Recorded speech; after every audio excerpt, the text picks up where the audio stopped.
अस्सलामुअलैकुम। उम्मीद आप सभी लोग खैरियत से होंगे। आज हम बात करने वाले हैं उर्दू साख्त के बुनियादी अनासर के बारे में। ये एक छोटा सा टॉपिक है, एग्जाम के अकॉर्डिंग ये इंपॉर्टेंट है। आप में से जो लोग हमारे चैनल पे फर्स्ट टाइम विजिट कर रहे हैं, चैनल को सब्सक्राइब कर लीजिएगा। साथ ही साथ में अगर आप हमारे टेलीग्राम चैनल को ज्वाइन करना चाहते हैं, इस वीडियो के डिस्क्रिप्शन बॉक्स में आपको टेलीग्राम चैनल का लिंक मिल जाएगा। वहां से सीधे आप हमारे टेलीग्राम चैनल को ज्वाइन कर सकते हैं और अपने एग्जाम की शानदार प्रिपरेशन कर सकते हैं। तो चलिए बात करते हैं उर्दू साख्त के बुनियादी अनासर के बारे में। उर्दू की लिसानी साख्त पर हिंद आरियाई अनासर के नक़ूश बिल्कुल साफ नजर आते हैं। अब देखिए ये लाइन इंपॉर्टेंट है। उर्दू की लिसानी साख्त पर किसके अनासर के नक़ूश बिल्कुल साफ नजर आते हैं? तो जवाब क्या हो जाएगा? हिंद आरियाई अनासर के नक़ूश बिल्कुल साफ नजर आते हैं। ये अनासर हमें इस हिंद आरियाई तहजीब की याद दिलाते हैं जो आर्यों के दाखिले हिंद के बाद यहां पनपना शुरू हुई। ये उसी तहजीब का नतीजा है कि उर्दू की बेशतर लिसानी खुसूसियात का सिलसिला अपभ्रंश और प्राकृत से होता हुआ संस्कृत से जा मिलता है। अपभ्रंश यानी जुबान का बिगड़ा हुआ, जुबान की बिगड़ी हुई शक्ल, प्राकृत यानी फितरी जुबान। और ये रिश्ता किससे मिल जाता है? इनसे आके संस्कृत से। सौती ढांचा, उर्दू के सौती ढांचे के बारे में अगर बात करें तो उर्दू में 48 सौतिये यानी फोनीम्स पाए जाते हैं। सौतिये किसे कहते हैं? किसी जुबान की वह मुमय्यज यानी डिस्टिंक्टिव साउंड यूनिट्स होती हैं जिनकी तब्दीली से माना में तब्दीली पैदा हो जाती है। मसलन पानी और बानी, इनमें पा और बा की तब्दीली से माना में तब्दीली पैदा हो जाती है। लिहाजा ये दोनों यानी पा और बा दो सौतिये हैं, दो आवाजें हैं, आप समझ सकते हैं। तो उर्दू में कुल कितने सौतिये हैं? 48 याद रखना है। सौतिये किसे कहते हैं? एक बार फिर रिपीट करते हैं। किसी जुबान की वह मुमय्यज आवाजें होती हैं जिनकी तब्दीली से माना में तब्दीली पैदा हो जाती है, जैसे पानी और बानी। उर्दू मुसम्मतें यानी कॉन्सोनेंट्स, उर्दू मुसम्मतें यानी कॉन्सोनेंट्स, मुसम्मतों की एक बड़ी तादाद संस्कृत और प्राकृत से उर्दू में दाखिल हुई है। बहुत इंपॉर्टेंट लाइन है। 15 हाइया आवाजें यानी एस्पिरेट्स हिंद आरियाई माखज मसलन संस्कृत, प्राकृत और अपभ्रंश से उर्दू में आई हैं। ये हाइया आवाजें जैसे फा, भा, था, ढ, छ, ज, ख, घ, ड़, म, न, ल, रा।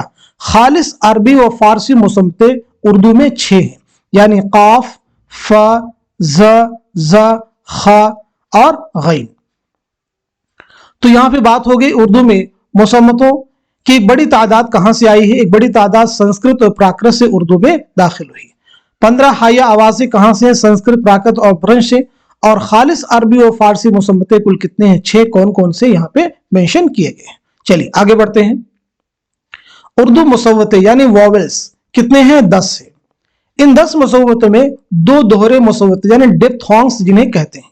उर्दू के तमाम मुसव्वते प्राकृत और उसके तवस्सुत से संस्कृत से माखूज हैं। ये देखिए इंपॉर्टेंट लाइन है, यानी तमाम मुसव्वते कहां से लिए गए हैं? संस्कृत से, याद रखना है। उर्दू की माकूसी आवाजें और माकूसी सौतिये, उर्दू की माकूसी आवाजें 6 हैं जैसे टा, डा, ड़ा गैर हाइया है। इसके बाद में ठा है, ढा है, ड़ा हाइया आवाजें। ये आवाजें भी हिंद आरियाई माखज से उर्दू में दाखिल हुई हैं। हिंद आरियाई, अरबी और फारसी मुश्तरक आवाजें, इनमें देखें उर्दू में 14 ऐसी आवाजें भी पाई जाती हैं जो हिंद आरियाई, अरबी और फारसी में मुश्तरक हैं यानी एक हैं। ये आवाजें ब, त, द, जीम, काफ, मीम, नून, लाम, रा, सीन, शीन, ह, व, या। हिंद आरियाई और फारसी की मुश्तरक आवाजें, उर्दू में हिंद आरियाई की 3 आवाजें और भी हैं जो फारसी में भी पाई जाती हैं, जैसे पा है, चा है और क्या गाफ है। उर्दू का ज़ख़ीरे अल्फाज, उर्दू के ज़ख़ीरे अल्फाज का एक बड़ा हिस्सा हिंद आरियाई माखज पर मुश्तमिल है। इनमें सबसे ज्यादा तादाद ततभव अल्फाज की है। संस्कृत के अल्फाज जब अपनी बदली हुई हालत में इस्तेमाल होते हैं तो तत्भव कहलाते हैं। तत्भव किसे कहते हैं? संस्कृत के अल्फाज जब अपनी बदली हुई हालत में इस्तेमाल होते हैं तो तत्भव कहलाते हैं। संस्कृत के अल्फाज जब बगैर किसी तब्दीली के अपनी असली हालत में इस्तेमाल होते हैं तो तत्सम कहलाते हैं। तो तत्भव और तत्सम में क्या अंतर है ये आपको मालूम होना चाहिए। संस्कृत के अल्फाज जब हूबहू इस्तेमाल हो तो तत्सम, और उसमें रद्दो बदल करके इस्तेमाल किया जाए, तब्दीली करके, तो उसे क्या कहेंगे? तत्भव। मसलन लफ्ज दुग्ध खालिस संस्कृत लफ्ज है जो तत्सम कहलाता है।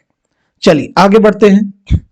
लेकिन प्राकृत के लफ्ज दूध को जो दुग्ध से माखूज है, दूध को जो दुग्ध से माखूज है और उसकी बदली हुई शक्ल है, तत्भव कहेंगे। यानी असल लफ्ज क्या है? दुग्ध, और उससे क्या इस्तेमाल होने लगा? दूध। दूध, तो ये क्या हो जाएगा? तत्भव। जदीद हिंद आर्याई उर्दू में यही लफ्ज क्या बन गया? दूध बन गया। तो अब दूध भी क्या है? तत्भव की एक दूसरी शक्ल है, यानी है क्या? ये भी तत्भव है। रानी कैद की कहानी इंशाउल्लाह खां इंशा की दास्तान है। सुरेली बांसुरी आरजू लखनवी उर्दू नस्र व नज्म की दो ऐसी किताबें, ये नसरी शायरी की है और ये किसकी है? नस्र की है। नस्र व नज्म की दो ऐसी किताबें हैं जिनमें एक भी अरबी या फारसी लफ्ज इस्तेमाल नहीं हुआ है। इससे ये बात वाज़ेह हो जाती है कि उर्दू का बुनियादी ज़ख़ीरे अल्फाज हिंद आर्याई है। नोट कर लीजिएगा। सुरेली बांसुरी, ये भी एग्जाम में क्वेश्चन आपसे पूछा जा चुका है। ये किसका मजमुआ है? तो याद रखना है आरजू लखनवी, बहुत इंपॉर्टेंट है। तो आज के सेशन में हमने ये समझा है कि उर्दू साख्त के बुनियादी अनासिर क्या हैं।